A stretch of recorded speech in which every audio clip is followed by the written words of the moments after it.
Hello everyone, আসসালামু আলাইকুম। সবাই কেমন আছো? আশা করি সবাই ভালো আছো। আজকে আমি তোমাদের সাথে শেয়ার করব একদম পারফেক্ট জাকানাকা মাছ বোনার রেসিপি। একদম পারফেক্ট মাছ বোনার রেসিপি। এই রেসিপি খুব সহজ, জাল জাল আর মজাদার। ভাতের সাথে খেতে অসাধারণ। এই যে এখানে এ, কিছু মাছ নিয়ে এসেছে বাজার থেকে কেটে। ভালোভাবে একদম কেটে নিয়ে এসেছে। এখন মাছগুলো আমি ভালোভাবে পরিষ্কার করে কিছু মাছ হচ্ছে উঠিয়ে রাখবো, আর হচ্ছে কিছু মাছ আমি বোনা করব। মাছগুলো আমি ভালোভাবে 5 থেকে 6 6 বার হচ্ছে ভালোভাবে একদম লবণ দিয়ে মেখে পরিষ্কার করে ধুয়ে নিয়েছি। অবশ্যই মাছ ভালোভাবে যত বেশি ধুবে তত হচ্ছে মাছের গন্ধ থাকে না, মাছের টেস্ট ভালো হয়, খেতে অসাধারণ হয়। মাছগুলো হচ্ছে হলুদ গুঁড়ো, মরিচ গুঁড়ো, লবণ আর হচ্ছে জিরার গুঁড়ো দিয়ে ভালোভাবে একদম জাকানাকা করে মিশিয়ে 2 থেকে 3 মিনিট রেস্টে রাখবো। রেস্টে রাখলে মাছের ভিতর মশলাটা ভালোভাবে ঢুকবে। মশলাটা যত বেশি ভালোভাবে মাছের ভিতর ঢুকবে, মাছ খেতে তত বেশি মজা হয়। এই যে আমি মাছ হচ্ছে ভেজে নিচ্ছি। মাছ বোনাটা হচ্ছে মাছ ভেজে তারপরে বোনা করব। মাছ বোনাটা হচ্ছে টমেটো দিয়ে করব। তোমরা যারা টমেটো দিয়ে মাছ বোনা পছন্দ করো না, তারা হচ্ছে এইভাবে মাছ ভাজা খেতে পারো। এভাবেও মাছ ভাজা খেতে অনেক অনেক বেশি মজা হয়। অবশ্যই তোমরা মাছ ভাজা যখন করবে তখন হচ্ছে হলুদ গুঁড়ো, মরিচ গুঁড়ো দুইটো দেওয়ার চেষ্টা করবে। হলুদ গুঁড়ো, মরিচ গুঁড়ো দুইটো দিলে মাছের কালার, টেস্ট দুইটো অনেক বেশি ভালো আসে। মাশাআল্লাহ, দেখো মাছের কালার অনেক অনেক সুন্দর এসেছে। এই যে এভাবে আমি এক এক করে সবগুলো মাছ ভেজে নিব। পুরো ভিডিওটা মনোযোগ দিয়ে দেখলে তোমরা খুব সহজে তৈরি করতে পারবে।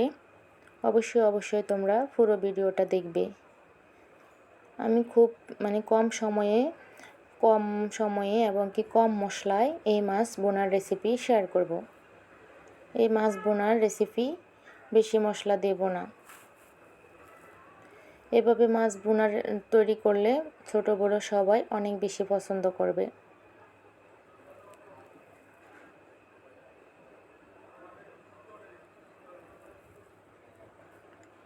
এই যে এভাবে আমি সবগুলো মাছ এভাবে এক এক করে ভেজে নিচ্ছি।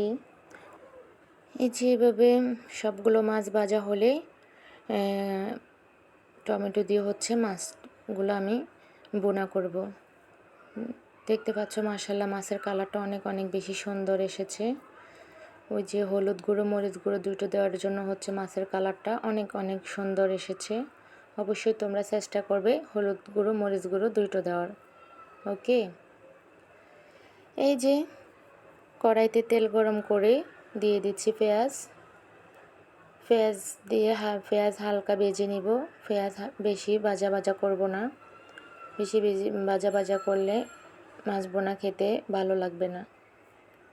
এই যে পেঁয়াজ যখন এই যে হালকা ভাজা হবে তখন দিয়ে দিচ্ছি টমেটো কুচি। টমেটো যখন নরম হয়ে সিদ্ধ হবে তখন দিয়ে দিচ্ছি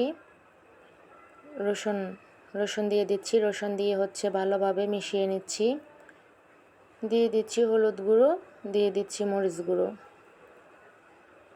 এখন ভালোভাবে মশলা মিশিয়ে নিচ্ছি। ভালোভাবে একদম জাকানাকা করে মিশিয়ে নিচ্ছি।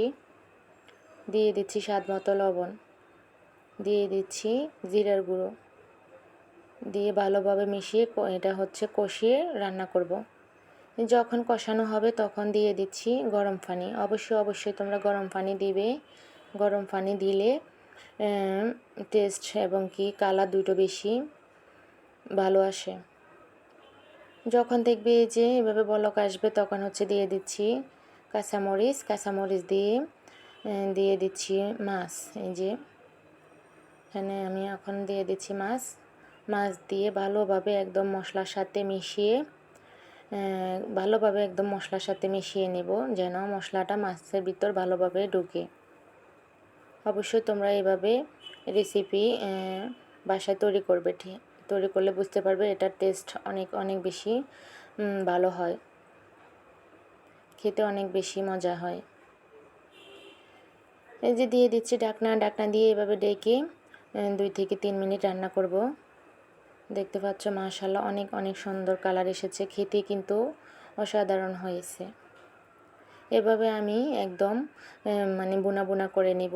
যখন দেখবে তেল উপরে যে দেখা যাচ্ছে তখন হচ্ছে এটা রান্না কমপ্লিট। ওকে ওকে, সবাই ভালো থেকো, আল্লাহ হাফেজ।